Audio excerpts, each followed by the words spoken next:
Hello friends, welcome back. हम लोग current affairs स्पर्धा से कर रहे थे 68th बीपीएससी के लिए, 68वीं बीपीएससी के लिए हम लोग कर रहे थे। इसके पहले हम लोग विकास प्रमाणा से भी करंट अफेयर ये हिस्ट्री कर चुके हैं। मैडम पढ़ा रही हैं, इसका हिस्ट्री थोड़ा सा बचा हुआ है, उसको एक क्लास में ख़त्म हो जाएगा। उसके बाद हम लोग इससे भूगोल करेंगे और बाकी सब चीज़ों को करेंगे, इकोनॉमिक्स, अर्थव्यवस्था जो भी है बिहार का।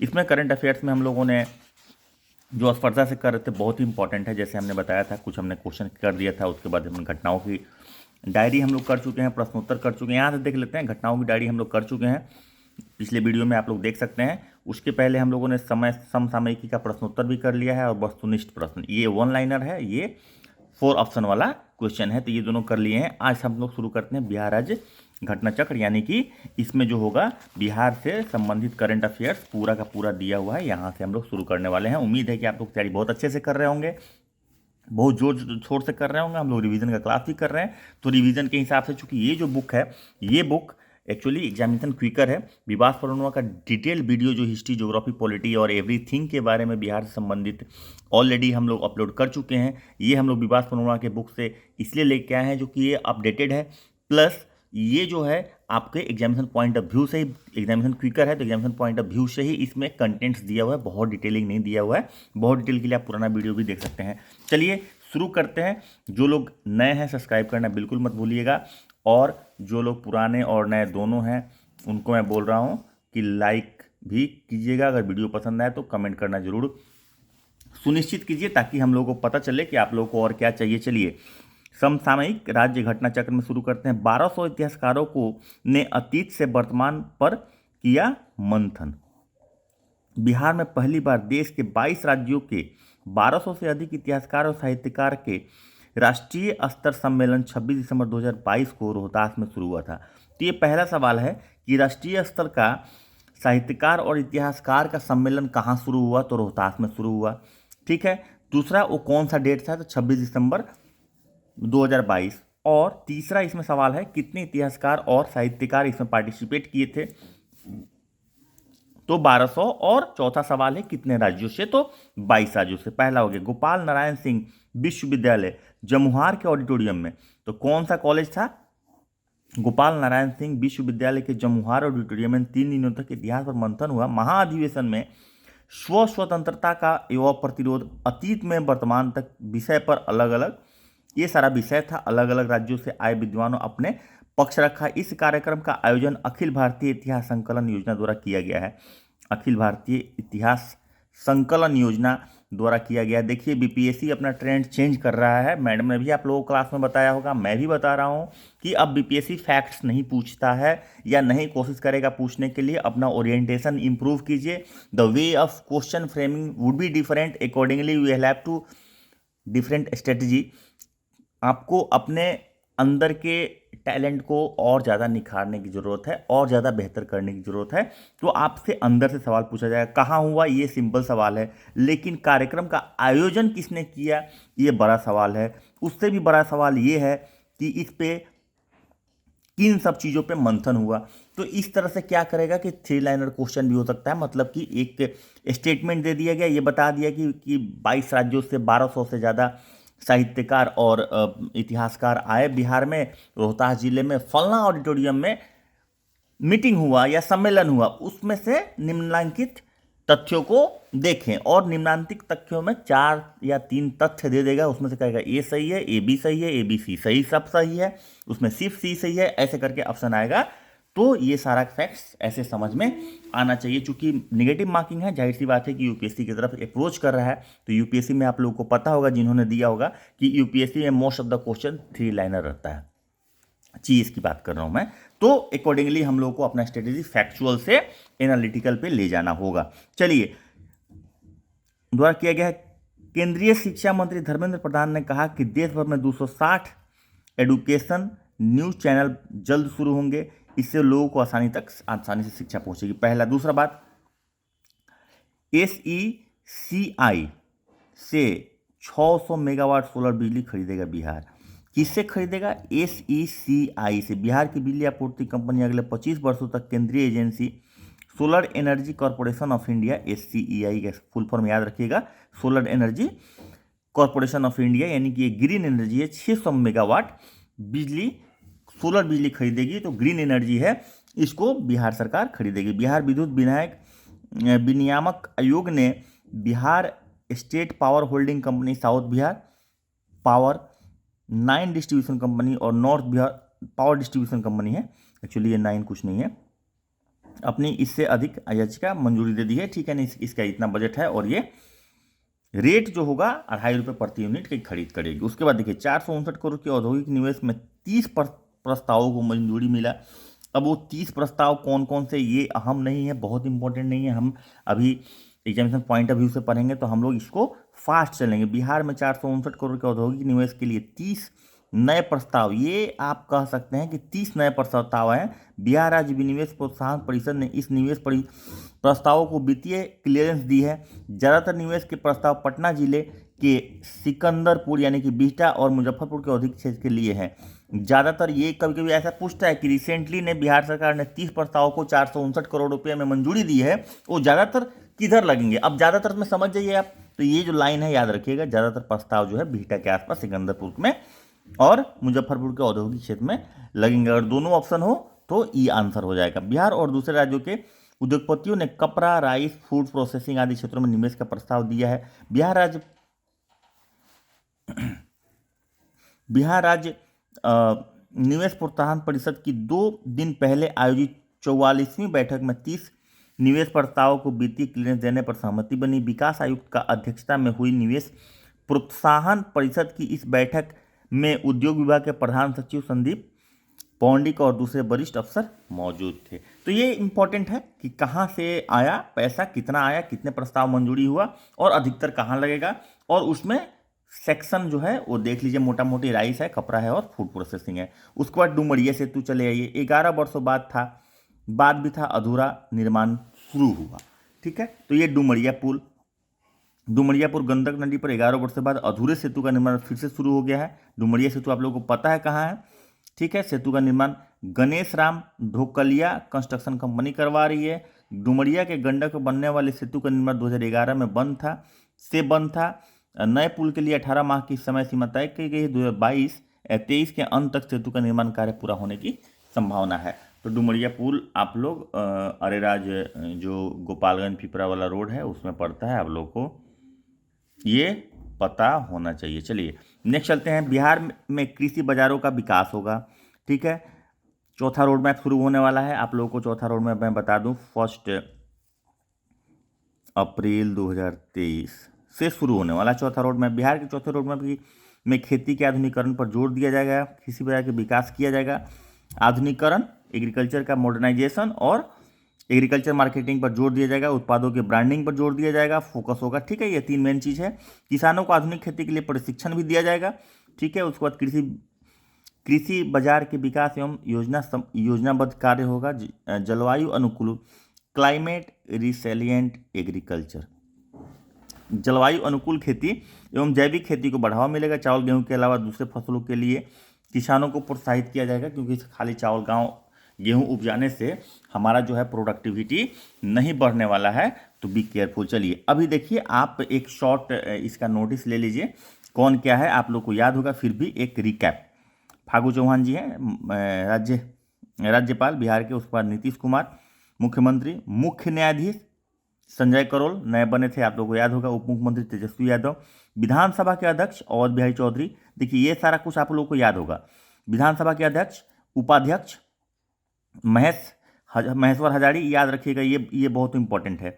उसके बाद विधानसभा के नेता प्रतिपक्ष विजय कुमार सिन्हा, याद रखिएगा। विधान परिषद के सभापति देवेश चंद्र ठाकुर, मुख्य सचिव अमीर सुबहानी, याद रखिएगा। मुख्यमंत्री के प्रधान सचिव दीपक कुमार, उसके बाद कैबिनेट सचिव डॉक्टर ए सिद्धार्थ, उसके बाद अपर मुख्य सचिव चैतन्य प्रसाद। ये सारा कुछ याद रखने की जरूरत नहीं है, मेन ये दो जो यहाँ से यहाँ तक की चीज़ें हैं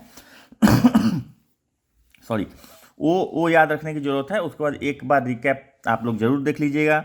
जैसे महाधिवक्ता के बारे में कभी पूछ देता है, ललित किशोर जी हैं महाधिवक्ता। ठीक है, उसके बाद पुलिस महानिदेशक राजविंदर सिंह चट्टी, ये हम लोग ऑलरेडी डिस्कस कर चुके हैं। राज्य निर्वाचन का आयुक्त, ये याद रखिएगा, इंपॉर्टेंट है। उसके बाद लोकायुक्त बिहार के, श्याम किशोर शर्मा। उसके बाद कर्मचारी चयन आयोग के अध्यक्ष अति पिछड़ा वर्ग, राज्य मानवाधिकार आयोग। ये सारा एक बार एक नज़र जरूर देख लीजिएगा, ये आप लोगों को याद रहना चाहिए, एटलीस्ट दिमाग में कभी कभी पूछ देता है, बीपीएससी है तो कुछ भी पूछ सकता है, क्योंकि वो एग्ज़ाम लेने वाला है तो वो स्वतंत्र है कुछ भी पूछने के लिए। बिहार में पंचायतों से छीनेगा शिक्षक नियुक्ति का अधिकार। अब शिक्षक नियुक्ति का अधिकार दूसरे तरीके से होगा, मतलब पंचायत से हट जाएगा। 7वें चरण के 2.5 लाख से अधिक शिक्षक नियोजन की नियमावली में बड़ा बदलाव जाने की तैयारी है। विभिन्न वर्गों में शिक्षकों के रिक्त पदों पर इस बार पंचायती राज संस्थाएं बहाल नहीं करेंगी। नियोजन प्रक्रिया को अंतिम देने के लिए जिला स्तर पर केंद्रीकृत इकाई, मतलब जिला स्तर पर चला जाएगा, ठीक है ना। यही संस्था शिक्षक पद के लिए अनुशंसित अभ्यर्थियों की न केवल जिला स्तर पर काउंसलिंग करेगी बल्कि उन्हें नियुक्ति पत्र भी बांटेगी। तो ये अब पंचायत से हटके कहाँ चला जाएगा, जिला में, बस यही याद रखिएगा। अब बीपीएससी के पैटर्न में बदलाव हुआ तो ये आप लोगों को बताने की जरूरत नहीं है, ऑलरेडी आप लोग जानते हैं कि 1/4 कट जाएगा, यानी कि 25% मार्किंग नेगेटिव रहेगा, 150% तो पूछे ही जाते हैं, ठीक है। तो ये आप लोगों को पता ही है, तो इसको मैं डिस्कस नहीं करूंगा। उसके बाद सामाजिक प्रगति सूचकांक में सोशल डेवलपमेंट इंडेक्स में बिहार सबसे निचले पायदान पर है। पुडुचेरी 65.99 के स्कोर और 65.89 के स्कोर और गोवा 65.33 के स्कोर पर सामाजिक सूचकांक में, प्रगति सूचकांक में सबसे अगला पर है। तो पुडुचेरी फर्स्ट, लक्षद्वीप सेकेंड और गोवा थर्ड, ये याद रखिएगा, ठीक है ना। सबसे अच्छा प्रदर्शन करने वाले राज्य रहे, जबकि झारखंड 43.95, बिहार 44.47 का स्कोर का प्रदर्शन सबसे खराब आंका गया है। तो जाहिर सी बात है बिहार लास्ट पर, नॉट द लिस्ट, मतलब लास्ट से सेकंड है, ठीक है। प्रधानमंत्री की आर्थिक सलाहकार परिषद के चेयरमैन विवेक देवराय ने 20 दिसंबर 2022 को यह रिपोर्ट सामाजिक प्रगति सूचकांक देश के राज्य और जिले जारी की। देश के राज्य और जिले सामाजिक प्रगति सूचकांक किस डेट को रिलीज हुआ, याद रखिएगा। कभी कभी बीपीएससी को भी कभी कभी डेट से बहुत ज़्यादा लगाव हो जाता है सॉरी, तो पूछ देता है। उसके बाद इस रिपोर्ट के अनुसार एजावल मिजोरम में है, सोलन हिमाचल प्रदेश में और शिमला हिमाचल प्रदेश में है। सामाजिक प्रगति के मामले में 3 सबसे अच्छे प्रदर्शन करने वाले जिले रहे हैं। तो सबसे अच्छा प्रदर्शन करने वाला जिला और सबसे अच्छा प्रदर्शन करने वाला राज्य दोनों अलग अलग है, ध्यान रखेंगे। पुडुचेरी जो है वो राज्य है जो सबसे अच्छा प्रदर्शन कर रहा है, राज्य या यूनियन टेरिटरी मानिए, इन दोनों में सबसे बेहतर है वो। और ये आपका जो है आइजावल मिजोरम की राजधानी है, ये आपको जिला में सबसे बेहतरीन है। हिमाचल प्रदेश, सोलन हिमाचल प्रदेश में और शिमला हिमाचल प्रदेश में। तो ये राज्य नहीं, ये जिलों से संबंधित है। चलिए, तो ये ध्यान रखेंगे। बिहार का स्कोर इसमें 44.47 है, तो लास्ट से थोड़ा सा ऊपर है, मतलब 1 पॉइंट ऊपर है। उसके बाद आ जाइए, पूर्वी क्षेत्रीय परिषद की 25वीं बैठक कोलकाता में। पूर्वी क्षेत्रीय परिषद की 25वीं बैठक कोलकाता में। नदियों के गाद प्रबंधन की राष्ट्रीय नीति जारी। नदी में जो गाद जमा हो जाता है, सिल्ट, उसका प्रबंधन के लिए राष्ट्रीय नीति, नेशनल पॉलिसी रिलीज हुआ। बिहार समेत देश भर की नदियों की गाद में मुक्ति दिलाने के लिए केंद्र सरकार शीघ्र ही राष्ट्रीय गाद प्रबंधन नीति लाने जा रही है। कोलकाता में देश के गृह मंत्री अमित शाह की अध्यक्षता में बिहार, झारखंड, पश्चिम बंगाल, उड़ीसा और की सदस्यता वाली पूर्वी क्षेत्रीय की परिषद की 25वीं बैठक भरोसा दिलाया गया। उसके बाद देखिए, ये बहुत इंपॉर्टेंट नहीं है, बस खाली याद रखिए कि कहाँ हुआ था, पूर्वी क्षेत्रीय परिषद की बैठक कहाँ हुई थी। उसके बाद पूर्वी डैम में से किशनगंज के किसानों को होगा लाभ। फुलवारी डैम, अब फुलवारी डैम कहाँ है, ये पूछेगा, सवाल पूछ सकता है। बिहार ने ऊपरी महानंदा सिंचाई योजना के तहत किशनगंज के 67,000 एकड़ की सिंचाई योजना के क्रियान्वयन करने पर जोर दिया। फुलवारी डैम से पश्चिम बंगाल के 8 किलोमीटर क्षेत्र से होते हुए पानी किशनगंज पहुंचना है। विगत 30 वर्षों में के अध्ययन से पता चलता है कि फुलवारी डैम बांध में जल की कमी नहीं है। पश्चिम बंगाल के मुख्यमंत्री ने इस निमित भूमि की अनुपलब्धता की समस्या बताई तो बिहार के मंत्री विजय चौधरी ने बंगाल के 8 किलोमीटर क्षेत्र के अंडरग्राउंड पाइप के रास्ते पानी बिहार की केनाल में लाने का प्रस्ताव दिया है। तो ये किशनगंज में डैम का परियोजना है, ठीक है, तो ये याद रखिएगा। और इसमें 67,000 एकड़ भूमि सिंचाई से हो पाएगी इससे। चलिए उसके बाद मंत्रिमंडल में जरा एक बार देख लेते हैं शॉर्ट एक बार नज़र देख लेते हैं। नीतीश कुमार मुख्यमंत्री, सामान्य प्रशासन, गृह मंत्रालय, मंत्रिमंडल सचिवालय, निगरानी, निर्वाचन एवं सभी विभाग जो किसी को आवंटित नहीं है सभी है। उसके बाद तेजस्वी प्रसाद यादव को उप मुख्यमंत्री, स्वास्थ्य, पथ निर्माण एवं नगर विकास है, आवास, ग्रामीण कार्य, पर्यटन, ये सारा कुछ इनके पास है। उसके बाद विजय कुमार चौधरी को वित्त, वाणिज्य, संसदीय कार्य है। उसके बाद विजय कुमार चौधरी को ये है, और विजेंद्र प्रसाद यादव को ऊर्जा है। ये मंत्रिमंडल का पूरा है। हालांकि ये इस तरह का सवाल पूछता नहीं है कि कौन कौन मंत्री है, ठीक है, लेकिन फिर भी एक नज़र देख लेना चाहिए। आप लोग इसका शॉर्ट स्क्रीन भी लेके देख सकते हैं, लेकिन बहुत इंपॉर्टेंट नहीं है, जनरली नहीं पूछता है। बिहार के कीर्ति ने, ये याद रखिएगा, बहुत इंपॉर्टेंट है, कॉमनवेल्थ गेम में 6 स्वर्ण पदक जीते। ये हम लोग ऑलरेडी प्रश्नोत्तर में भी कर चुके हैं, थोड़ा डिटेलिंग यहाँ पे देखेंगे इसमें क्या है। पहले तो कीर्ति कहाँ की है, खुसरूपुर प्रखंड के हसनपुर गांव की कीर्ति राज सिंह ने न्यूजीलैंड में संपन्न सब जूनियर कॉमनवेल्थ पावर लिफ्टिंग प्रतियोगिता, सब जूनियर कॉमनवेल्थ पावर लिफ्टिंग प्रतियोगिता में 6 गोल्ड जीतकर देश और बिहार का नाम रोशन किया। अंडर 18 के 57 किलोग्राम वर्ग में उसने 29 और 30 नवंबर को पदक जीते। बस यही बात सब याद रखिएगा कि खुसरूपुर की है, हसनपुर गांव की है, नाम है पूरा कीर्ति राज सिंह ने। न्यूजीलैंड में हुआ था, कहाँ हुआ था, सब junior Commonwealth power lifting championship, तो ये हुआ था न्यूजीलैंड में। उसमें उसने कितना गोल्ड जीता, 6 गोल्ड जीता, जो 29 और 30 नवंबर को हुआ था 57 किलोग्राम कैटेगरी में। उसके बाद आप आ जाइए, नेक्स्ट जो सवाल है इसमें बन सकता है जो इम्पोर्टेंट, बहुत ही इंपॉर्टेंट जो हो सकता है, उसी सब के बारे में देखेंगे। 18 को पहले और 28 को दूसरे मतदान, ये नगर निकाय चुनाव वाला जो था, तो इसमें बहुत कुछ नहीं है, इसको देखने की जरूरत नहीं है। जो बहुत इंपॉर्टेंट नहीं रहेगा मैं उसको स्किप करूंगा, क्योंकि टाइम आपके पास कम है और मैं नहीं चाहता हूं कि टाइम किसी भी तरह से। चलिए, पूर्णिया 2 करोड़ के दुर्लभ छिपकली बरामद। पूर्णिया से पुलिस ने दुर्लभ प्रजाति की छिपकली के साथ 5 तस्करों को गिरफ्तार किया। बरामद छिपकली टोकाई गायको नामक दुर्लभ टोकाई गायको पूर्णिया, बस याद रखिएगा। और वो प्रजाति टोकाई गायको अगर लिख के आ जाएगा, टोकाई गायको क्या है, कभी कभी बीपीएससी ऐसा भी टर्म ही यूज कर देता है जो टर्म नया रहता है। तो टोकाई गायको क्या है, ऐसा अगर टर्म आता है तो मार दीजिएगा कि छिपकली की एक दुर्लभ प्रजाति है या प्रजाति है जो कि पूर्णिया से पाई गई है, depending upon the frame of the question, ठीक है। उसके बाद इसमें आ जाइए, इसमें अंतर्राष्ट्रीय देखिए कीमत 2 करोड़ है, इसे नेपाल के रास्ते विदेश भेजने की तैयारी थी, ठीक है। उसके बाद आ जाइए 15,871.24 करोड़ की सौगात मुख्यमंत्री नीतीश कुमार ने केंद्र सरकार से बिजली दर की असमानता दूर करने के लिए 1 नेशन 1 टैरिफ की नीति लागू करने की मांग दोहराई है। 30 ये पॉलिटिकल सवाल है, इसमें बहुत कुछ हम लोग क्वेश्चन नहीं फ्रेम कर पाएंगे, चाहे सेटर भी इन तरह के क्वेश्चन को फ्रेम करने में, क्योंकि कुछ फैक्ट्स नहीं है, बस किया जा रहा है। तो अच्छा, उसके बाद बिहार राज्य में मुख्य सचिव, प्रधान सचिव और आयुक्त, ये सब चीज़ें आप इसमें कुछ ऐसा नहीं है जिसको मैं चाहूँ कि मैं चाहूँ कि इसमें आपको पूछा जाएगा, तो मुझे नहीं लगता है, इसलिए मैं उसे स्किप करता हूँ। जहाँ पे मुझे लगेगा इम्पोर्टेंट है वही मैं करूँगा।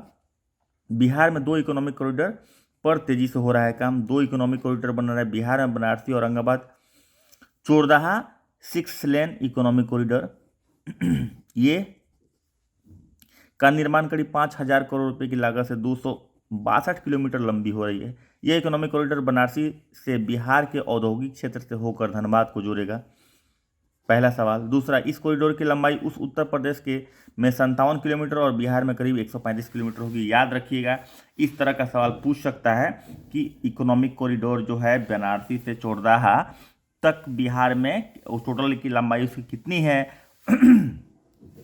और बिहार में कितने किलोमीटर होगी।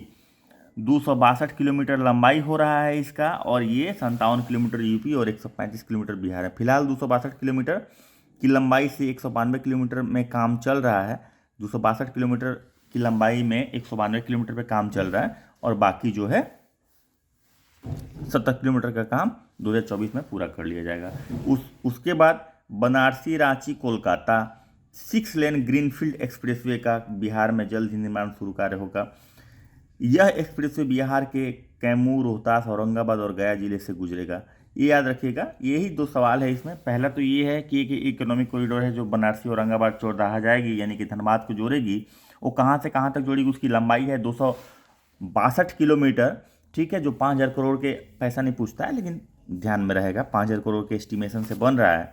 वो बिहार को धनबाद से जोड़ेगी, बनारस से बिहार के औद्योगिक क्षेत्र से होकर धनबाद तक को जोड़ेगी, ठीक है। और उत्तर प्रदेश में उसकी लंबाई 57 किलोमीटर है और बिहार में जो है उसकी लंबाई 135 किलोमीटर है, ठीक है। उसमें से 192 किलोमीटर पे काम चल रहा है, बाकी जो 70 किलोमीटर बचेगा वो 2023-2024 तक पूरा कर लिया जाएगा। तो ये एक कॉरिडोर हो गया, बनारसी से चौराहा औरंगाबाद होते हुए बिहारी को औद्योगिक क्षेत्र से होते हुए। और दूसरा हो गया बनारस, रांची और कोलकाता, जो हमारे 4 डिस्ट्रिक्ट को टच करते हुए निकलेगा, कैमूर, रोहतास, औरंगाबाद और गया साउथ वाला डिस्ट्रिक्ट को लेके निकलेगा। ये 6 लेन एक्सप्रेसवे है। तो ये ध्यान रखना है, ये इंपॉर्टेंट सवाल बन सकता है बीपीएससी पीटी के एग्जाम में 68।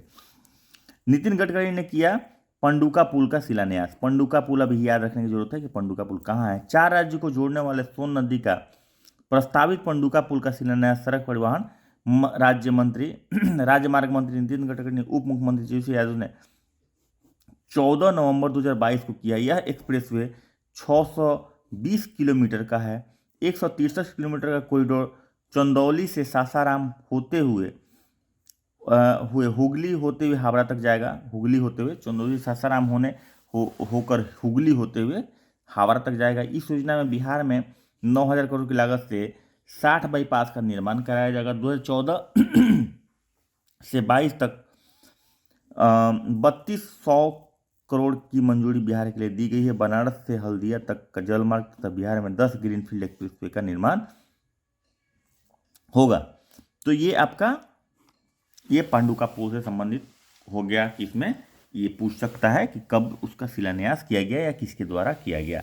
चलिए, उसके बाद दूसरा 268 Ayush health and wellness centre खोलने की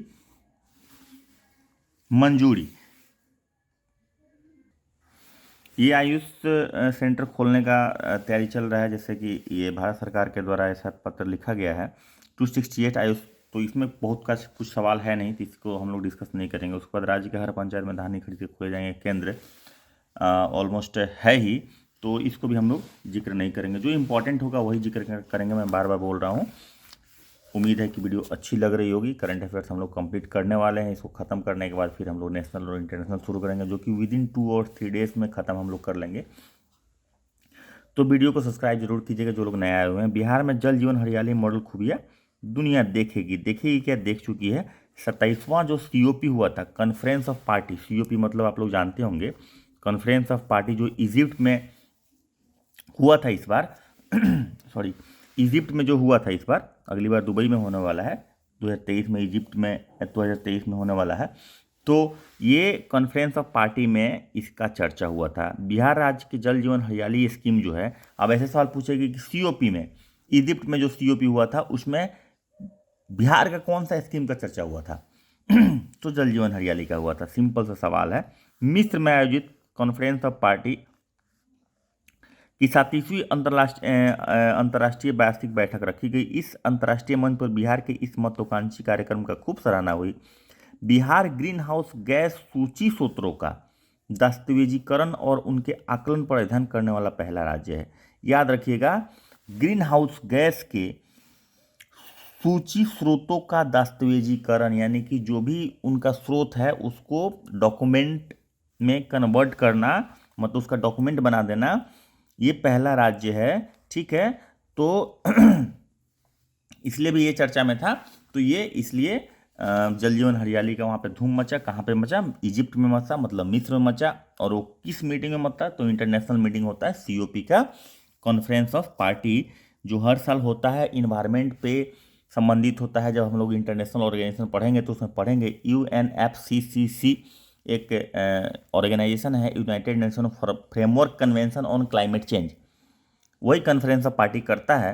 यूनाइटेड नेशन का एक ऑर्गेनाइजेशन है कॉन्फ्रेंस ऑफ पार्टी करने के लिए, उसमें डिसीजन लिया जाता है कि क्लाइमेट कंट्रोल कैसे किया जाए। उस पर हम लोग डिटेल में बात करेंगे। एटीएफ का प्रोडक्शन शुरू कर दिया बरौनी। बरौनी से एटीएफ का, एटीएफ मतलब समझते होंगे एयर टरबाइन फ्यूल होता है, ठीक है।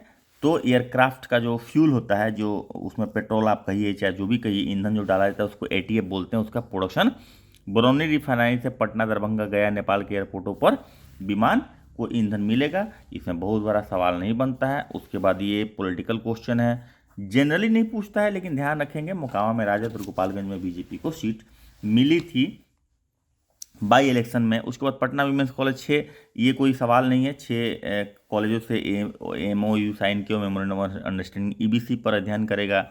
एन सिन्हा संस्थान, ये भी बहुत इंपॉर्टेंट सवाल यहाँ पे नहीं बन के आता है। उसके बाद बियाडा जो है जमीन देगा। राज्य सरकार अब रिसर्च और इनोवेशन को भी बढ़ावा देगी। इसके लिए संबंधित संस्थानों को लैब स्थापित करने के लिए सरकार जमीन भी उपलब्ध कराएगी।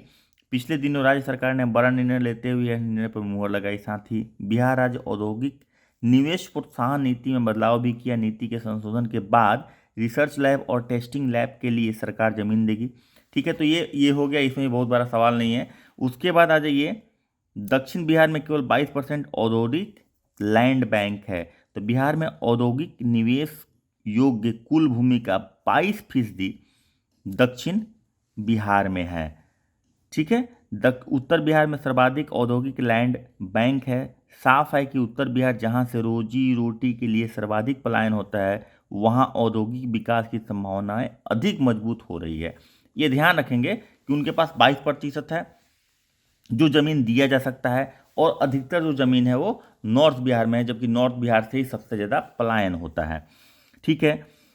उसके बाद आ जाइए, ये सवाल बहुत इंपॉर्टेंट है, ठीक है। ये सवाल जिसमें मैं टिक लगाया हूँ, सर्वेक्षण में 13 राज्यों में बिहार 11वें स्थान पे है। स्वास्थ्य सर्वेक्षण में, स्वास्थ्य सर्वेक्षण 2022 की रैंकिंग 1 अक्टूबर 2022 को जारी की गई। 100 से अधिक निकायों वाले 13 राज्यों की सूची में बिहार 11वें स्थान पर जगह बनाई। वही 10 लाख से अधिक आबादी वाले 45 शहरों में बिहार के एकमात्र पटना को 38वां स्थान मिला है। यानी कि 45 शहर में 38वां स्थान मिला है पटना को, और 13 राज्य में बिहार को 11वां स्थान मिला है। इसके साथ ही 1 से 10 लाख की आबादी वाले 400 शहरों में बिहार के 23 शहर को जगह मिली है। इसमें गया को 179, बेतिया को 233वां और छपरा को 240वां स्थान और मुजफ्फरपुर को 337वां स्थान मिला है। स्टेट रैंकिंग में बिहार ने 2021 के मुकाबले 2 अंक की छलांग लगाई है। पिछली बार बिहार की रैंक 13वीं थी। तो 2000 ये याद रखिएगा। ये बाकी सारे जो 1 से 10 लाख तक के पॉपुलेशन वाले जो शहर हैं, उनका जो 400 है उसमें कौन कौन सा रैंकिंग था, ये जनरली नहीं पूछेगा, लेकिन ध्यान में रहे कि गया का 179 था, बेतिया का 233 था, उसके बाद 240 मुजफ्फरपुर का था, छपरा का 240 था और मुजफ्फरपुर का 247 था। इसमें अपना क्या था कि 13 राज्य में बिहार का जो राज्य है, बिहार जो है वो आपका 11वां स्थान था 13 राज्य में, जो 2021 के रैंकिंग के हिसाब से 2 अंक का इंप्रूवमेंट था। पिछले बार ये 13वां रैंकिंग था। तो ये बड़ा सवाल है कि पिछले बार की तुलना में कितना इंप्रूवमेंट हुआ, या पिछले बार कितना था अभी कितना है, ये एक सवाल हो सकता है। और जो आपका 23 क्या बोलते हैं कि 45 जो शहर का नाम है, जो 10 लाख से ऊपर की आबादी है, उसमें सिर्फ एक शहर अपना आया जिसको स्थान मिला है 38। बस यही सवाल है, लेकिन ये इंपॉर्टेंट है, याद रखेंगे। न्यूनतम मजदूरी जो है बिहार में 7 रुपये से 11 रुपये की वृद्धि की गई है। 373 रुपया बिहार में हो गया, इसमें बड़ा सवाल नहीं है। बेतिया में हरनाटाइड में मिला दुर्लभ प्रजाति का तितली। तो बेतिया मिला हरनाटाइड का दुर्लभ प्रजाति का तितली, वहाँ पे मिला था। पूर्णिया में क्या मिला था, छिपकली का। तो टर्म याद रखिएगा, हरनाटाइड भी क्या है याद रखिएगा। टाइगर रिजर्व के हरनाटाइड, टाइगर रिजर्व जो है वाल्मीकि नगर में, वहीं के बगल में हरनाटाड़ है। हरनाटाड़ नाम का एक वन है, हरनाटाड़ में मिला है ये। चलिए, उसके बाद मुख्यमंत्री जन आरोग्य योजना की शुरू होगा। मुख्यमंत्री राज्य सरकार आयुष्मान भारत योजना को वंचित राज्यों से वंचित राज्य के लोगों को भी स्वास्थ्य सुविधा के दायरे में लाने के लिए मुख्यमंत्री जन आरोग्य योजना लाएगी। यह योजना यह घोषणा स्वास्थ्य मंत्री तेजस्वी यादव ने आयुष्मान भारत योजना के 4 साल पूरे होने के अवसर पर कही। इस समय लगभग 5 करोड़ लोग आयुष्मान भारत से जुड़े हुए हैं, लेकिन बड़ी संख्या में गरीब लोग वंचित है। तो बिहार राज्य भी प्रधानमंत्री का जो आयुष्मान भारत योजना है उसके तर्ज पर मुख्यमंत्री जन आरोग्य योजना भी लाने की तैयारी कर रही है। ये सवाल इसमें नहीं बनेगा कुछ भी। मानसिक आरोग्यशाला का उद्घाटन, इसमें मुख्यमंत्री ने 16 सितंबर 2022 को भोजपुर जिले, याद रखिएगा, कि कोइलवर स्थित नवनिर्मित राज्य के इकलौते मानसिक आरोग्यशाला का उद्घाटन किया। तो मानसिक आरोग्यशाला मतलब कि मेंटल हॉस्पिटल बिहार में जो है वो कहाँ बना है, तो कोइलवर में बना है। उद्घाटन किया। मानसिक आरोग्यशाला 272 बेड का बना है। इसका निर्माण तमिलनाडु की कंपनी द्वारा किया है। प्रोजेक्ट को 36 महीने में पूरा किया गया। निर्माण में लगभग इतना खर्च हुआ है। उसके बाद केंद्रीय मंत्रिमंडल में बिहार के मंत्री कौन कौन हैं? गिरिराज सिंह आप लोग जानते हैं, आर.के. सिंह विद्युत मंत्री हैं, पशुपति कुमार पारस कैबिनेट खाद्य संस्करण मंत्री हैं, जो कि रामविलास पासवान जी की जगह पे नित्यानंद राय जो हैं गृह के राज्य मंत्री हैं, अश्विनी कुमार चौबे राज्य गृह मंत्री हैं, राज्य मंत्री हैं, इन सब पोर्टफोलियो के। ठीक है, उसके बाद चलते हैं नेक्स्ट, फल्गु नदी पर जो रबर डैम बना है। मुख्यमंत्री नीतीश कुमार ने फल्गु नदी पर बने देश का, देखिए कोई भी आप जो जितना भी हम लोग पढ़ रहे हैं ना, इसमें कहीं ना कहीं आपको ये झलक जरूर मिलेगा कि डेवलपमेंट का बात हो रहा है, डेवलपमेंट का काम हो रहा है। कहीं पे पुल बन रहा है, कहीं पे डैम बन रहा है, कहीं पे रोड बन रहा है, ठीक है, कहीं पे बिजली की खरीदारी करी जा रही है, कहीं पे इंडस्ट्री का बढ़ावा देने के लिए। तो बिहार सरकार लगातार इन सब प्रयासों को किए जा रही है। ठीक है, और आप फ्यूचर के एडमिनिस्ट्रेटर बनने वाले हैं बिहार पब्लिक सर्विस कमीशन के द्वारा। तो बिहार प्रशासनिक सेवा या दूसरे सेवा में जाने वाले हैं, तो आपकी जो सोच है उस हिसाब से ही होनी चाहिए। तो उसको अभी से ही कलकेट कीजिए ताकि उस तरह का आदत बने। चलिए, तो ये डैम जो है रबर डैम बना है, 8 सितंबर 2022 को लोकार्पण किया गया। जल संसाधन विभाग ने 334 करोड़ की लागत से 411 मीटर लंबे तथा 3 मीटर चौड़े डैम का निर्माण, 3 मीटर मतलब लगभग 10 फीट से ज़्यादा का चौड़ा हो गया। मुख्यमंत्री ने इसका नाम गयाजी डैम रखा है। इसमें फल्गु नदी में विष्णु घाट के पास सालों भर कम से कम 2 फीट पानी उपलब्ध रहेगा। देश का पहला रबर डैम आंध्र प्रदेश के पार्वतीपुरम के झांझावती नदी पर 2006 में बना था। तो देश का पहला रबर डैम का नाम कहाँ बना था? गया में मत लिख दीजिएगा, याद रखिएगा। 2 बात इसमें 3 बात निकल के आती है। रबर डैम कहाँ बना? फल्गु नदी पर विष्णुपुर मंदिर से लेके सीताकुंड को जोड़ता है, जो कि आपका 411 मीटर लंबा है और आपको 3 मीटर चौड़ा है। मुख्यमंत्री ने इसे गयाजी डैम नाम रखा है। ठीक है, और ये आपको क्या बोलते हैं कि 8 सितंबर को उद्घाटन किया गया। और पहला रबर डैम जो है इंडिया का वो है आंध्र प्रदेश में, और आंध्र प्रदेश के पार्वतीपुरम की झांझावती नदी पर है। यहाँ पे कौन सी नदी है? फल्गु नदी है। यहाँ पे है झांझावती नदी पर, 2006 में बनाया गया था। That's it. ये बहुत इंपॉर्टेंट सवाल इसमें निकल के आ सकता है कि पहला रबर डैम कहाँ था। घर बैठे मिलेगा जमीन का नक्शा, तो ये सरकार की योजना है, इसमें कोई बड़ी बात नहीं है। कैसे मिलना है? उपलब्ध कराने के लिए डोर डिलीवरी की जाएगी। इस पर 2187 नंबर को शास्त्रीनगर स्थित राजस्व सर्वे परिसर में कार्रवाई में की गई होगी। चलिए, अवध बिहारी स्पीकर पुरने बने भीप के उपसभापति। तो स्पीकर हम लोग ऑलरेडी पढ़ चुके हैं, इसमें पढ़ने का बहुत जरूरत नहीं। उस पर 10वीं की छात्रा को ने खोजी बिजली उत्पादन की सबसे सस्ती तकनीक। बिजली उत्पादन की सबसे सस्ती तकनीक 10वीं की छात्रा ने खोजी है। तो तकनीक क्या है उसको भी हम लोग एक बार देख लेते हैं कि वो तकनीक में क्या है। उसके बाद देखिए, बिहार में जमुई जिले के 10वीं कक्षा का छात्र रोहित ने अपने 7 वर्ष के शौक के बाद ऐसी तकनीक विकसित की है कि जिसे दुनिया में सबसे सस्ती बिजली उत्पादन संभव है। CIMP के इंक्यूबेशन फाउंडेशन से इंक्यूबेटेड इस स्टार्टअप का नाम हाइड्रो लिफ्टिंग टेक्नोलॉजी है। हाइड्रो लिफ्टिंग टेक्नोलॉजी को IPR केंद्र कोलकाता से प्रोविजनल पेटेंट मिला। दुनिया का सबसे सस्ता हाइड्रो लिफ्टिंग तकनीक विकसित नहीं किया जा सका है। इस स्टार्टअप को प्रोविजनल पेटेंट भी मिल चुका है और अस्थायी पेटेंट के लिए आवेदन भेजा है। इस तकनीक से 3 एकड़ क्षेत्र में 11 करोड़ की लागत से 1 मेगावाट बिजली का उत्पादन हो सकता है। इसे सालों भर उत्पादन संभव है। तो ये एक बेहतर चीज़ है।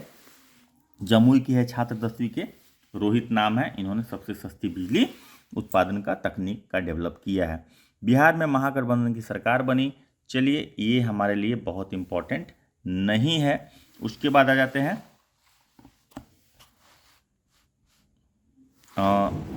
नीतीश कुमार 8वीं बार मुख्यमंत्री बने। कितनी बार बने हैं याद रखिएगा, शपथ लिए हैं, 8वीं बार मुख्यमंत्री की शपथ इन्होंने ली है। ये भी हमारे 10 अगस्त को ये पूरा हुआ था, ठीक है। लेकिन ये भी बहुत इंपॉर्टेंट नहीं है, क्योंकि थोड़ा पॉलिटिकल न्यूज है, तो जनरली कमीशन नहीं चाहेगा इस तरह के सवाल को डालें। बुनकरों के उत्पाद खरीद करेगी सरकार। बुनकर मुख्यमंत्री नीतीश कुमार ने घोषणा की, सरकार गेस्ट हाउस एवं सरकारी दफ्तर बुनकरों द्वारा निर्मित हैंडलूम और खादी से बनी चादर, पर्दा, तकिया की खोल खरीद की जाएगी। चिकित्सकों और मरीजों के लिए पोशाक खरीदने का भी निर्णय लिया गया।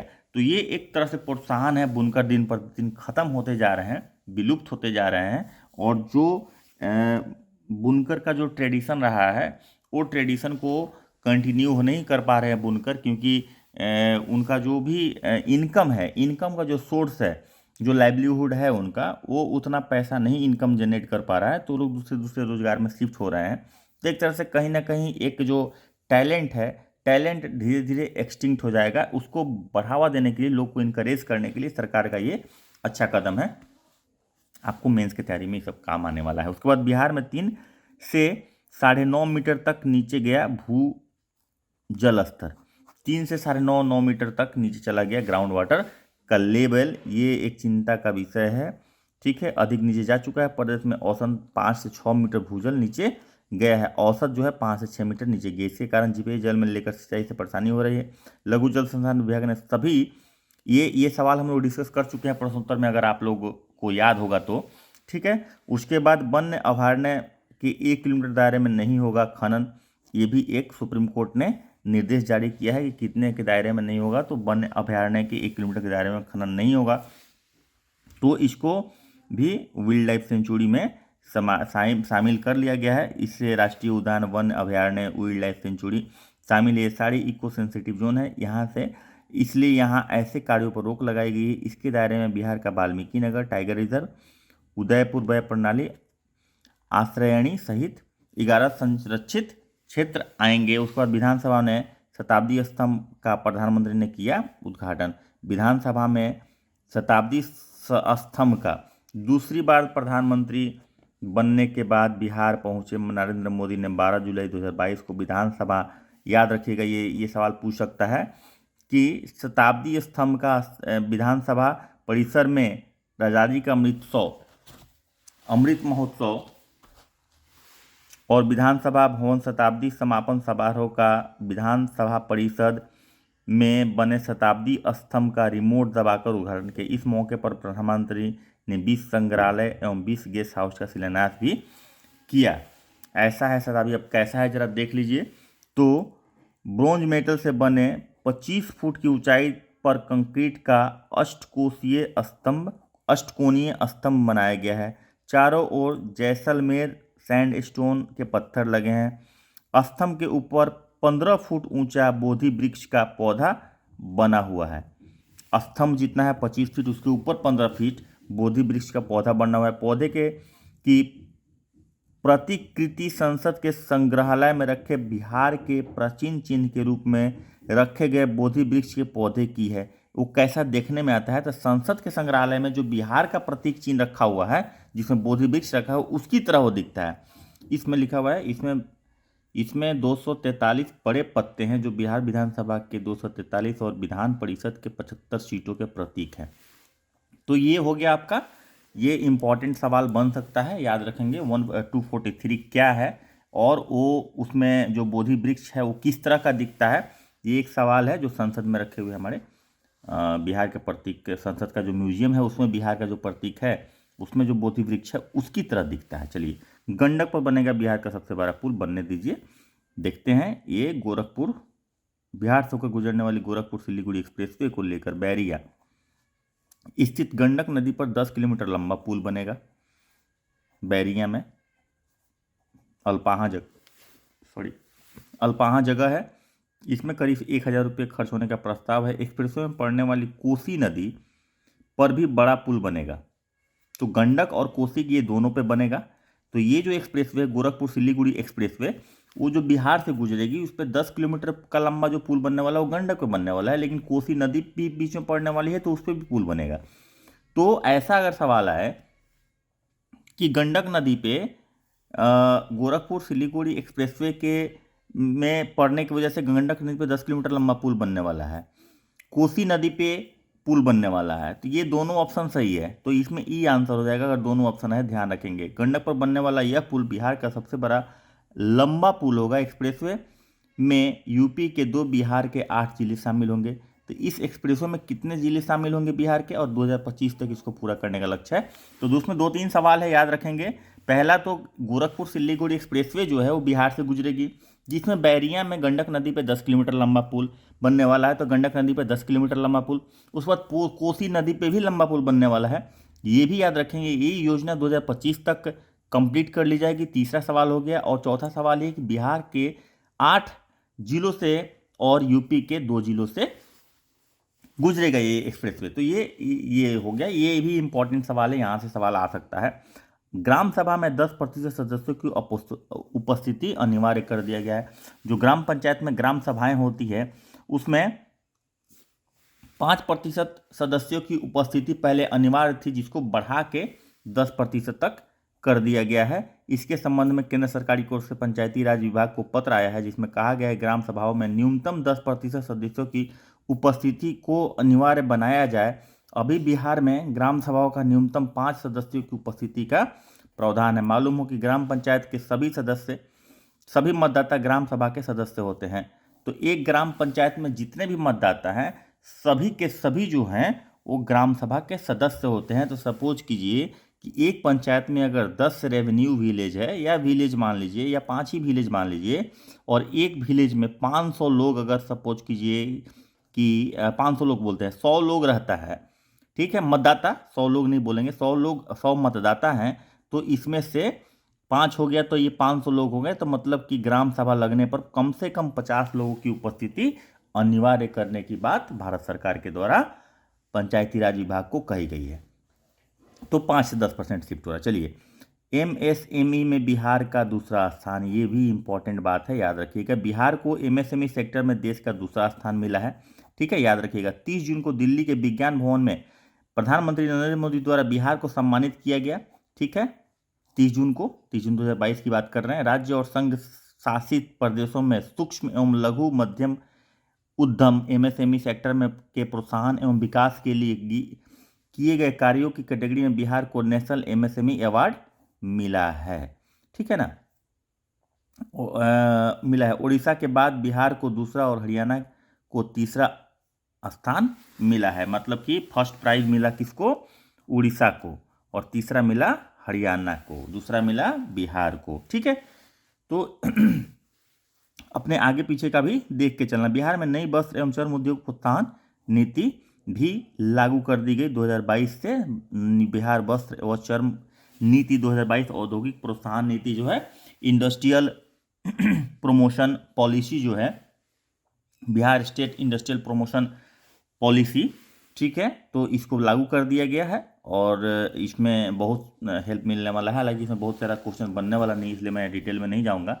जब मैं इकोनॉमी पढ़ा रहा हूँगा उसमें अगर वो आएगा तो हम लोग देखेंगे। उसमें चौसा में 660 मेगावाट का एक और यूनिट लगेगा।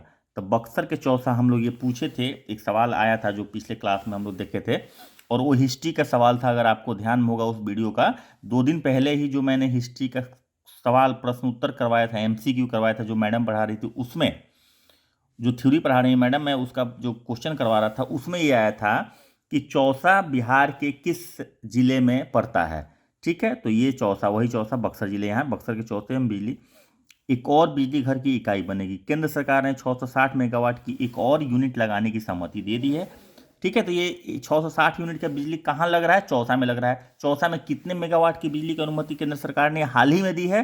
तो 660, और उसमें बिहार के कुल उत्पादन का 85% बिजली पूरा हो जाएगा। इस बिजली घर से बिहार के कुल उत्पादन का 85% पूरा हो जाएगा। चलिए, पूर्णिया में बिहार के पहले इथेनॉल प्लांट का शुभारंभ, ये भी हम लोग जब प्रश्नोत्तर कर रहे थे करंट अफेयर्स का, बिहार के करंट अफेयर्स का, तो हम लोगों ने इसे कंप्लीट कर रखा था। ये सवाल था उसमें, प्रश्नोत्तर में भी था और एमसीक्यू में भी था। तो आप लोग जो लोग वीडियो नहीं देखे हैं जाके उसमें देख लीजिएगा। तो मैं ये बोल रहा था कि वो जो था वो रिवीजन था, ये भी एक तरह से रिवीजन है। मैं थोड़ा फास्ट इसलिए करवा रहा हूँ क्योंकि आप लोग का ऑलरेडी पढ़ा हुआ है। तो पूर्णिया जिले के पपोरा में, ये जगह याद रखिएगा वहाँ पे सवाल हम लोग पढ़े थे कि पूर्णिया जिला का बात पढ़ रहे थे। यहाँ पे देखिए, पपोरा में बिहार के पहले इथेनॉल प्लांट का शुभारंभ 30 अप्रैल 2022 को हुआ। तो ये भी इंपॉर्टेंट है, डेट भी पूछता है। बीपीएससी डेट से बहुत लगाव है, बीपीएससी को डेटा से, तो वो कभी कभी पूछ देता है। तो ध्यान रखेंगे कि 30 अप्रैल 2022 को हुआ था। यह देश का पहला ग्रीनफील्ड बेस्ड इथेनॉल प्लांट है। ग्रीनफील्ड का मतलब क्या होता है? ग्रीनफील्ड एक दो जगह और आया था, मैं आप लोगों को पता है तो ठीक है, नहीं तो मैं बता देता हूँ। ग्रीनफील्ड इंडस्ट्री या ग्रीनफील्ड प्लांट या ग्रीनफील्ड रोड या ग्रीनफील्ड कोचवी का मतलब ये होता है कि जो नया बनता है। जैसे सपोज कीजिए कि ऐसे प्रोजेक्ट आया जाइए, ग्रीनफील्ड प्रोजेक्ट है ऐसा कहा जाता है, यानी कि वो प्रोजेक्ट एग्जिस्टिंग वहाँ पे नहीं है, वो नया से बनाया जाता है। जैसे एक नया हाईवे चल रहा है जो खेतों से गुजरेगा और लोगों का ज़मीन एक्वायर होगा, तो वो एक ग्रीनफील्ड रोड हो गया।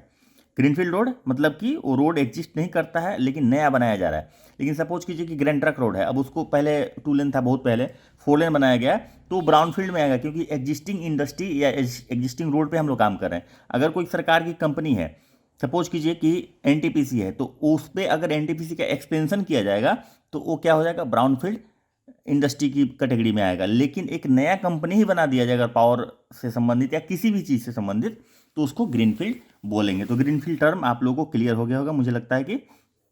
तो ग्रीनफील्ड बेस्ड मतलब कि ये पहला है कि पहला ही इंडस्ट्री बन रहा है इथेनॉल के लिए और देश का पहला है। ये देश का पहला ग्रीनफील्ड ग्रेन बेस्ड इंडस्ट्री है। ग्रेन मतलब कि अनाज के दाना, जैसे कि गन्ना हो गया, धान हो गया, मक्का हो गया। तो ग्रेन मतलब वो अन्न की बात कर रहा है, ग्रेन यहाँ पे, ठीक है। तो पहला greenfield grain waste ethanol plant है, ठीक है। प्रतिदिन 65 किलोलीटर इथेनॉल का उत्पादन इस प्लांट से होगा। 105 करोड़ की लागत इस प्लांट में आई है। तो ये भी इंपॉर्टेंट सवाल बन के आता है, आप इसे ध्यान रखेंगे। बिहार के 10 जिलों में होगी जलवायु अनुकूल खेती। बिहार के 10 जिलों में जलवायु अनुकूल क्लाइमेट रिजिलियंट एग्रीकल्चर होगी, CRA जिसको बोलते हैं। बिहार के की जलवायु खेती योजना अपनाते हुए केंद्र सरकार ने इसे भारतीय कृषि अनुसंधान ICR को देश भर में अमल पर लाने का निर्देश दिया। केंद्र ने इस योजना के तहत देश के जिन जिलों का चयन किया उनमें बिहार के भी 10 जिले शामिल है। गौरतलब है कि 8 जिले में शुरू हुई इस योजना का विस्तार बिहार सरकार ने अब सभी जिलों में कर दिया है। तो पहले 8 जिले में शुरू हुआ।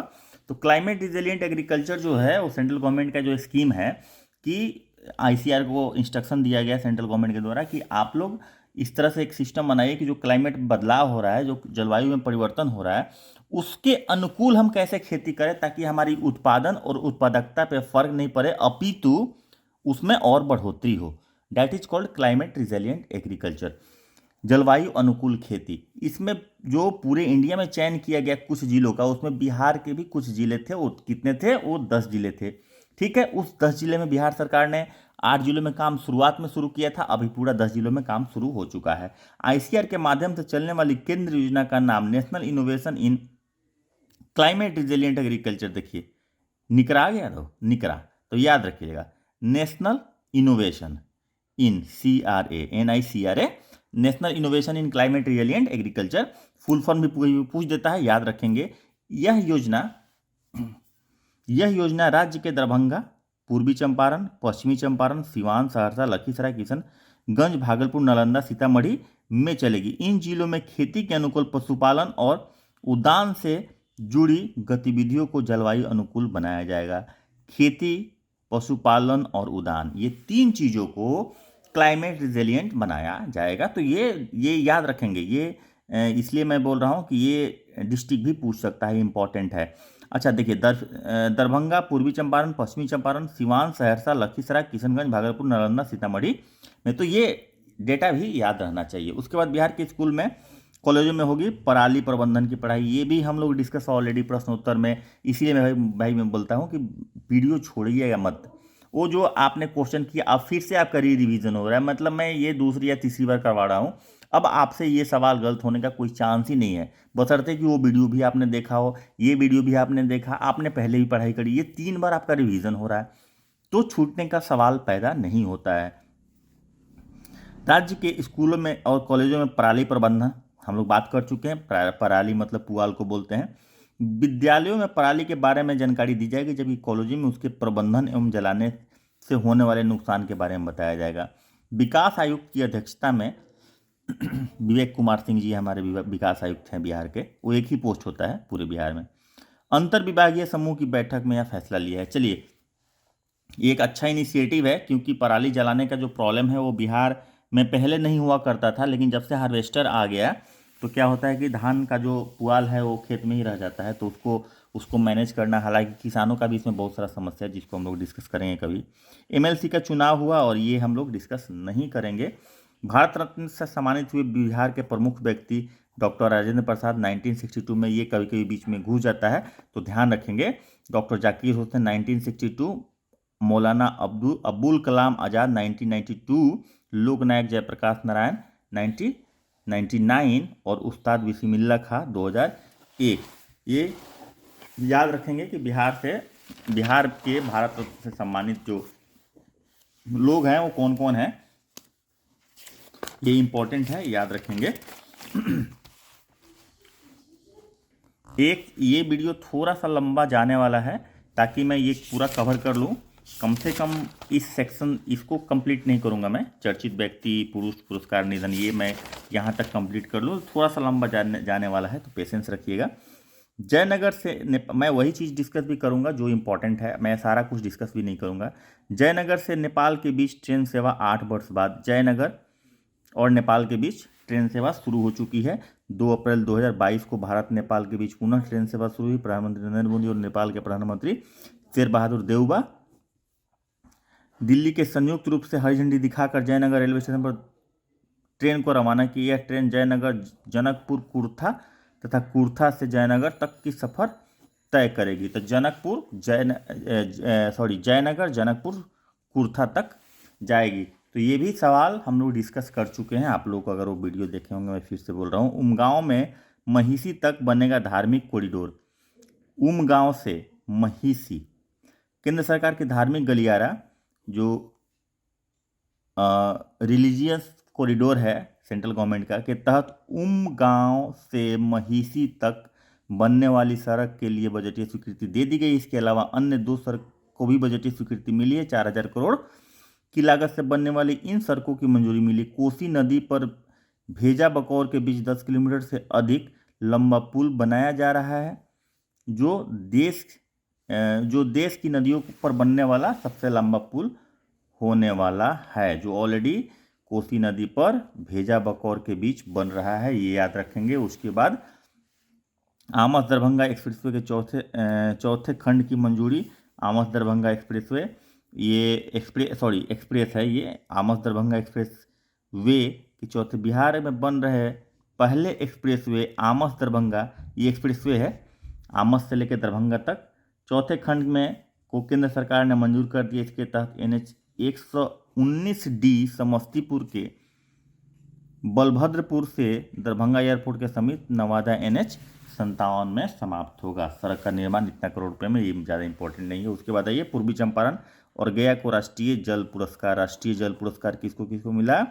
पूर्वी चंपारण और गया को। ये दोनों क्वेश्चन जो हो गया वो सरफेस का हो गया।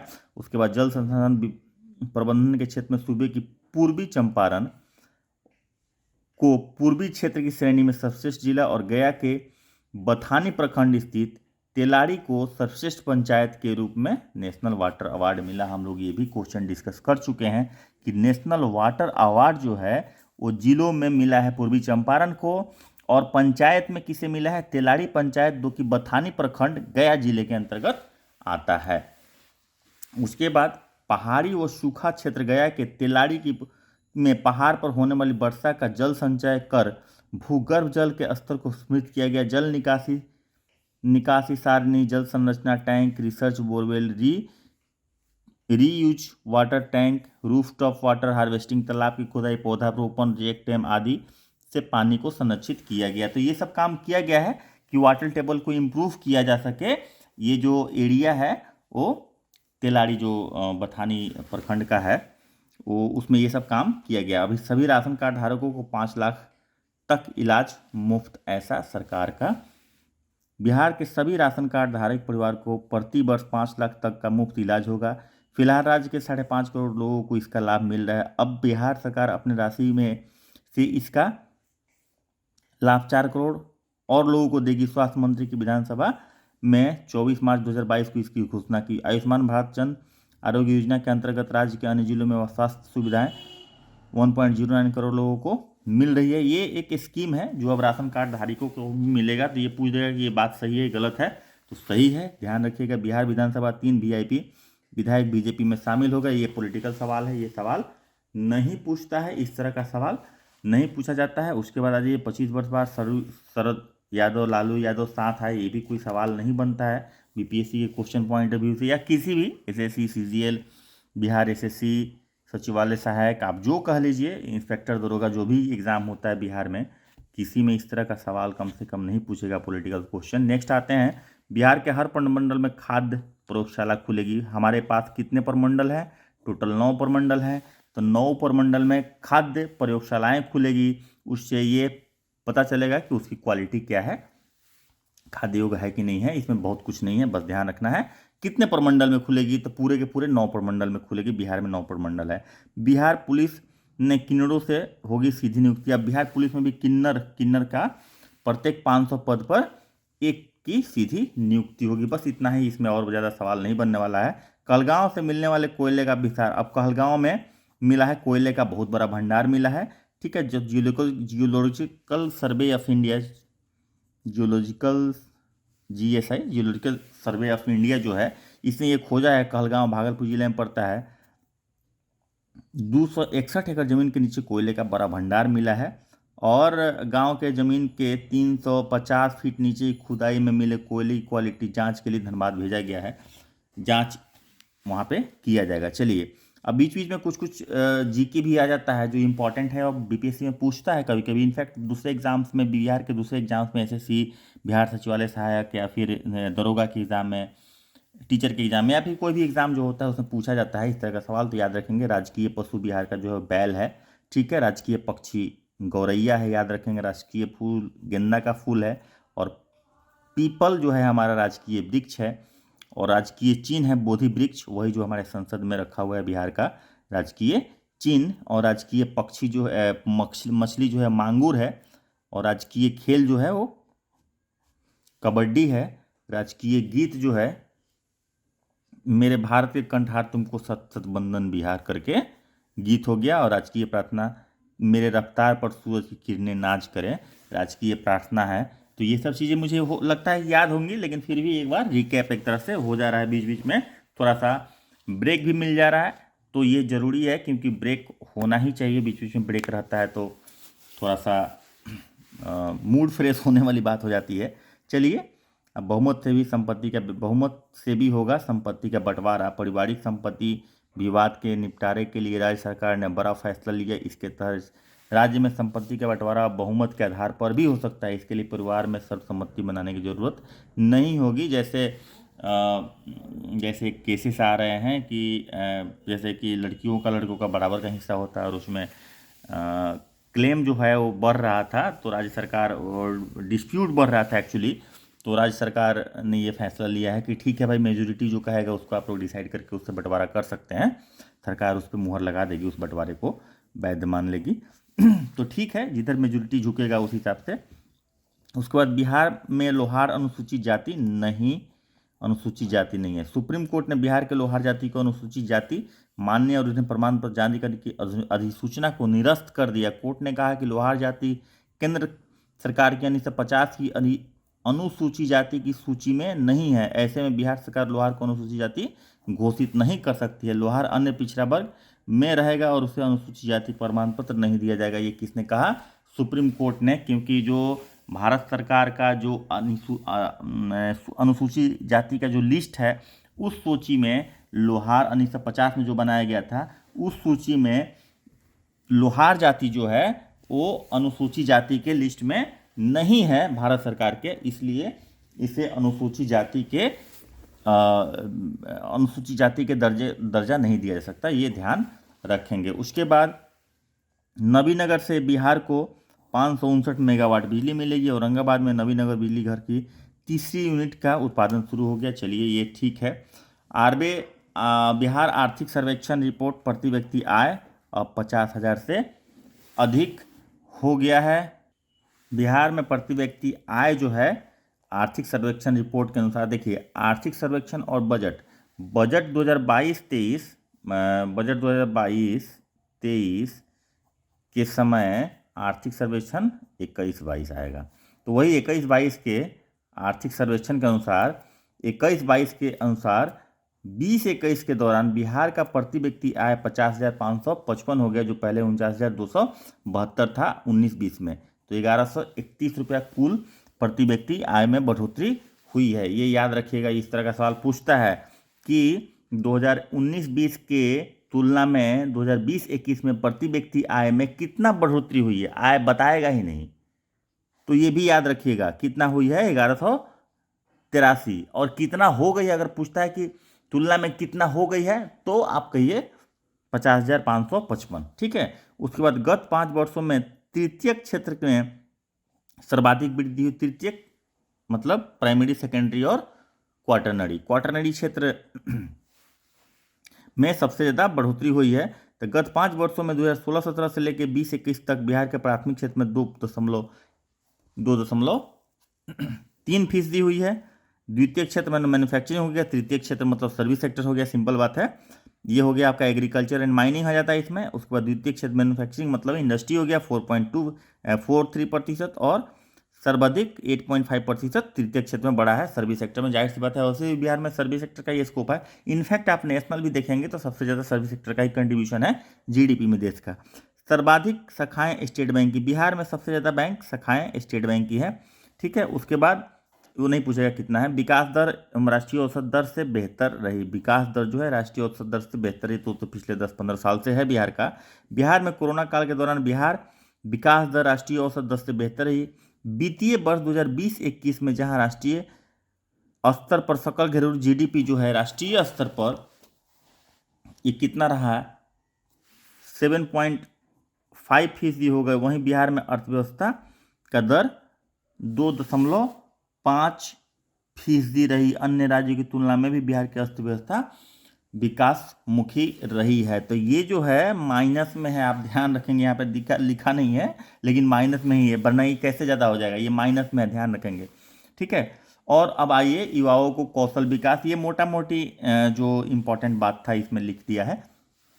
हम लोग ऑलरेडी इस पे बिहार का आर्थिक सर्वेक्षण पे ऑलरेडी हमारा यूट्यूब पे वीडियो है हमारे चैनल पे, उसको भी देख सकते हैं। बिहार बजट पे भी स्पेशल वीडियो बना हुआ है, दोनों वीडियो अलग अलग है, आप देख सकते हैं उसको डिटेल के लिए। ठीक है। युवाओं को कौशल विकास के लिए 38 मेगा सेंटर खुलेंगे, 38 मेगा सेंटर, और सभी 38 जिलों में खुलेंगे, बस इसमें और ज़्यादा नहीं। बजट में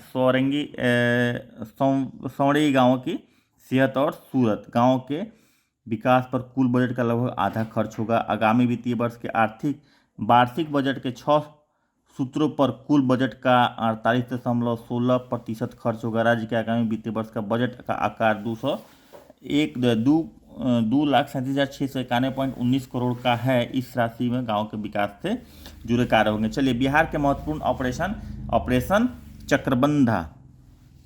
चक्रबंधा एवं भीम बांध के अति दुर्गम क्षेत्रों में माओवादियों को हटा सुरक्षा बलों की अस्थायी कैंप स्थापित करने हेतु चक्रबंधा एवं भीम बांध, तो माओवादियों को कंट्रोल करने के लिए ऑपरेशन था। ऑपरेशन मेघचक्र चाइल्ड पोर्नोग्राफी से जुड़े पूरे नेटवर्क पर एक साथ प्रहार करने, ऑपरेशन मेघचक्र उसे बोला गया। ऑपरेशन प्रहार शराबबंदी से संबंधित है। ऑपरेशन धनवर्ती व्याप्त अवैध तथा नकली दवाओं पर नियंत्रण। धनवंतरी मतलब दवा समझ लीजिए, प्रहार मतलब शराब समझ लीजिए, मेघ चक्र मतलब चाइल्ड पोर्नोग्राफी से, और चक्रबंधा और भीम बांध अति दुर्लभ एरिया में माओवादी से को हटाकर उसको। ऑपरेशन ब्लैक पैंथर पश्चिम चंपारण में व्याप्त दस्यु समस्याओं की हेतु, ठीक है, black panther, operation task force नक्सलियों के उन्मूलन के लिए, ऑपरेशन जोन उग्रवाद की समस्या से निपटने हेतु, ऑपरेशन टोडरमल भूमि सुधार कार्यक्रम में तीव्रता। ये सब पूछ देता है कभी, याद रखिएगा, 2-4 बार पढ़ लीजिएगा तो तीव्रता लाने और भूमिहीनों को समुचित भूमि देने हेतु तो ये पूछ देता है। तो ऑपरेशन जगुआर अंग प्रदेश एवं कोसी अंचल के दियारा में अपराधियों का सफाया करने के लिए जगुआर चला था। अंग प्रदेश भागलपुर एरिया, कोसी का अंचल, दियारा में अपराधियों का सफाया करने के लिए। ऑपरेशन उजला मुजफ्फरपुर जिले के तत्कालीन कलेक्टर राजबाला वर्मा द्वारा वेश्यालय उन्मूलन करने के लिए ऑपरेशन उजला चला था। उसके बाद ऑपरेशन मानसून वनों में अवैध शिकार को रोकने हेतु मानसून चला था, वनों में अवैध शिकार को। और ऑपरेशन चाणक्य बाजार में वस्तुओं की जा रही मिलावट को समाप्त करने के लिए ऑपरेशन चाणक्य चलाया गया। ऑपरेशन कोबरा में माफिया गिरोह को समाप्त करने हेतु। ऑपरेशन सिद्धार्थ लोगों को बुनियादी सुविधाएं मुहैया करवाकर माओवादी अपराध से निपटने के लिए। उसके बाद ऑपरेशन रोजगार सारण जिले में बेरोजगारी की समस्या का समाधान हेतु। और ऑपरेशन मुदगल मुंगेर जिले में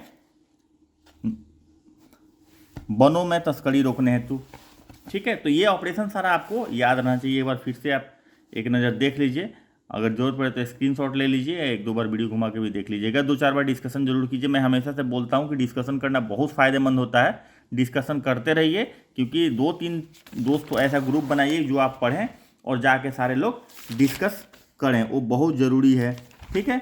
तो डिस्कस करते रहिए। उसके बाद आप आ जाइए बिहार के वन संसाधन पे, ठीक है। तो बिहार के वन संसाधन भारतीय वन स्थिति सर्वेक्षण 2021 है, अभी तक यही लेटेस्ट है। तो कुल भौगोलिक क्षेत्र आपको पता है और रिवीजन के लिए भी हो गया 54,163। ये पूछ देता है बिहार का कुल वन क्षेत्र भी पूछ देता है 7380.79 याद रखेंगे। और आरक्षित वन जो है 693 है, संरक्षित प्रोटेक्टेड है 61, 83 वर्ग किलोमीटर, अवर्गीकृत 1 वर्ग किलोमीटर, ठीक है। और अति सघन, मध्यम सघन और खुले वन। तो इसमें ये नहीं पूछता है जनरली कि क्वांटिटी कितना है, एरिया क्या है, ये पूछेगा इनमें सबसे ज़्यादा कौन है। तो सबसे ज़्यादा खुले वन है। थोड़ा सा एनालिटिकल अप्रोच आपको लेना पड़ेगा कि सबसे ज़्यादा, देखिए इसमें अति सघन, मध्यम सघन, हाईली डेंस, मीडियम डेंस और ओपन फॉरेस्ट, ये तीनों में सबसे ज़्यादा है वो बिहार में ओपन फॉरेस्ट है। झाड़ी वन जो है वो झाड़ी वन भी कुछ है, लेकिन सबसे ज़्यादा वन है। उसके बाद वन आच्छादन 4831 वर्ग किलोमीटर में है। ये सब नहीं पूछेगा, ठीक है। ये वन क्षेत्रफल ये जरूर पूछता है 7.84 7.77 से ये बढ़ा हुआ है। उसके बाद प्रति व्यक्ति औसत भूमि कितना है, तो 0.01 हेक्टेयर। ये भी बहुत इंपॉर्टेंट है कि बिहार में प्रति व्यक्ति औसत वन भूमि 0.01 हेक्टेयर है। वन भूमि ध्यान रखेंगे, वन भूमि है ये। उसके बाद राष्ट्रीय पार्क वाल्मीकि नगर है। अभी कुछ समय के बाद हमको लगता है कि टाइगर रिजर्व बन जाएगा, जब हमारा कैमूर तो मैंने अनाउंस तो हो चुका है, तो मेरे ख्याल से वो दूसरा हो जाएगा टाइगर रिजर्व। वन जीव अभयारण्य जो है 12 गो है बिहार में, ठीक है। तो ये भी आपका एक तरह से ज्योग्राफिकल रिवीजन भी हो गया एक तरह से।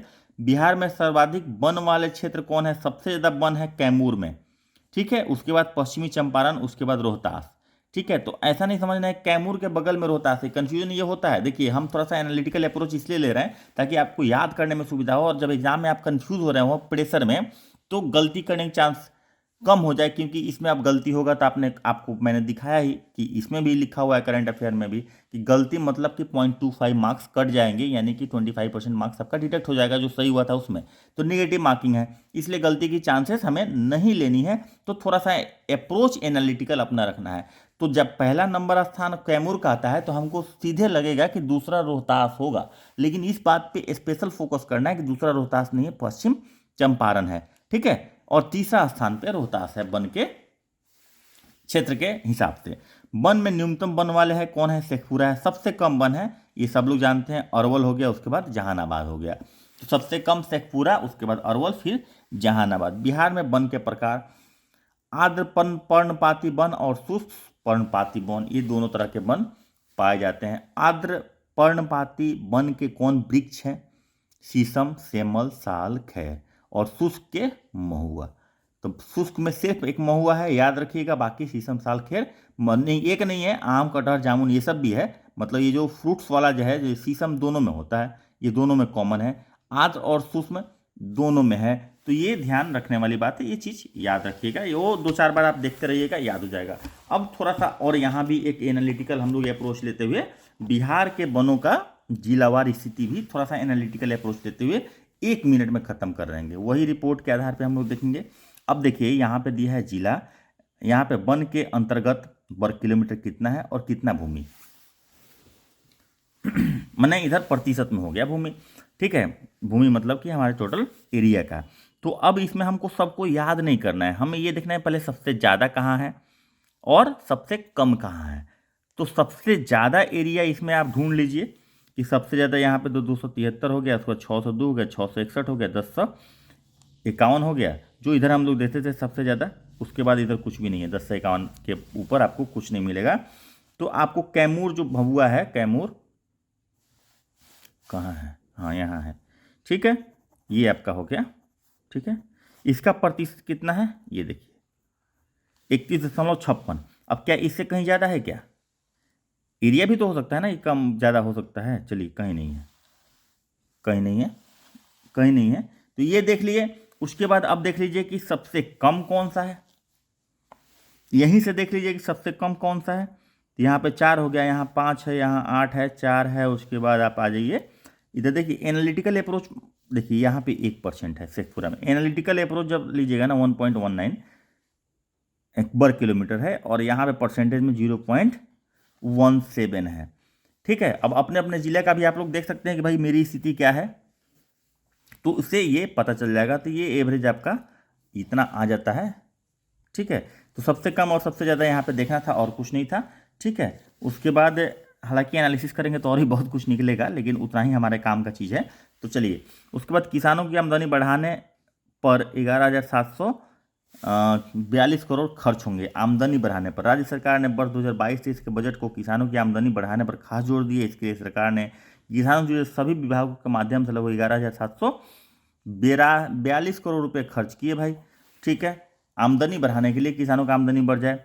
उसके बाद सरकार ने कृषि विभाग के बजट में भी इजाफा किया। तो हर खेत तक पानी पहुंचाने के लिए 4 विभागों को अलग से पैसा दिया, ठीक है। जल संसाधन, लघु जल संसाधन, सहकारिता और पशुपालन विभाग के माध्यम से किसानों की समृद्धि बढ़ाने की कई योजना बनाई गई, ठीक है। तो इसमें ऐसा कुछ मैंने ऐसा सवाल बनता नहीं है, लेकिन फिर भी अमाउंट जरूर याद रखिएगा। किसानों को आमदनी बढ़ाने के लिए सरकार ने कुल 11,742 करोड़ रुपये बजट का प्रावधान किया था। उसके बाद आ जाइए, आधुनिक तकनीक से दूध उत्पादन को बढ़ाया जाएगा। आधुनिक तकनीक से कैसे बढ़ाया जाएगा भाई? तो 1589 करोड़ रुपये खर्च करेगी। राज्य में दूध प्रसंस्करण की क्षमता को बढ़ाने का फैसला लिया है। इसके लिए पशुपालकों को भी सहयोग दिया जाएगा। आधुनिक तकनीक का उपयोग दूध उत्पादन बढ़ाने के साथ साथ प्रसंस्करण क्षमता का भी विस्तार होगा, ठीक है। तो इसमें कुछ सवाल नहीं बनता है। 7 निश्चय 2 पर 5,000 करोड़ खर्च होंगे। 7 निश्चय 2 याद रखिएगा क्या क्या है, उसमें कौन कौन सा कंपोनेंट्स हैं। सुशासन के तहत आत्मनिर्भर बिहार के 7 निश्चय 2 पर 22-23 में बजट के 5,000 करोड़ खर्च करने का प्रावधान किया गया, ताकि विकास कार्य तेजी से हो सके। पार्ट 2 के पहले निश्चय युवा शक्ति बिहार की प्रगति, ये पहला निश्चय है। युवा शक्ति बिहार की प्रगति के तहत जिला में मेगा स्किल सेंटर की स्थापना की जाएगी। मेगा स्किल सेंटर की स्थापना हर जिले में की जाएगी, जो हम लोग ऑलरेडी पीछे देख चुके हैं कि 38 जिलों में की जाएगी। पहले चरण में पटना, नालंदा और दरभंगा के सेंटर की स्थापना करवाई जाएगी। दूसरे चरण में शेष जिलों में मेगा स्किल सेंटर की स्थापना। पहले निश्चय के तहत राज्य में मेडिकल इंजीनियरिंग कॉलेज, खेल विश्वविद्यालय का गठन किया गया है। इस निश्चय में 22-23 में 1153 करोड़ रुपये खर्च होगा। तो ये सारा चीज़ है। इसमें कुछ इस तरह का सवाल बन नहीं रहा है, ठीक है। उसके बाद आ जाइए, हाँ, 7 निश्चय मतलब क्या है ये याद रखेंगे। 7 निश्चय 2, 7 औद्योगिक पार्कों में से विकसित हो बिहार। 7 औद्योगिक पार्कों से बनेगा विकसित बिहार, ओके। प्रदेश के 7 प्रस्तावित औद्योगिक पार्क बिहार विकसित बिहार की राह आसान करेंगे। इसमें बेगूसराय में इलेक्ट्रॉनिक्स, याद रखेंगे, ये इंपॉर्टेंट सवाल बनने जा रहा है। बेगूसराय में इलेक्ट्रॉनिक्स और मेडिकल डिवाइस क्लस्टर, बेतिया के कुमारबाग में टॉयज क्लस्टर, मुजफ्फरपुर के मोतीपुर में मेगा फूड पार्क और pharma and surgical park, Vaishali के गोरौल में प्लास्टिक पार्क व बेतिया के कुमार बाग में टेक्सटाइल पार्क की स्थापना होनी है। इस पर 150 करोड़ खर्च हो गया। आगामी वित्तीय वर्ष में इसकी प्रक्रिया तेजी शुरू हो जाएगी। तो याद रखेंगे कि कहाँ कहाँ क्या क्या होने वाला है। ठीक है, बेगूसराय में क्या होगा, इलेक्ट्रॉनिक्स और मेडिकल डिवाइस का बनेगा। बेतिया कुमार बाग में टॉयज क्लस्टर बनेगा, 2 हो गया। मुजफ्फरपुर के मोतीपुर में मेगा फूड पार्क 3 हो गया।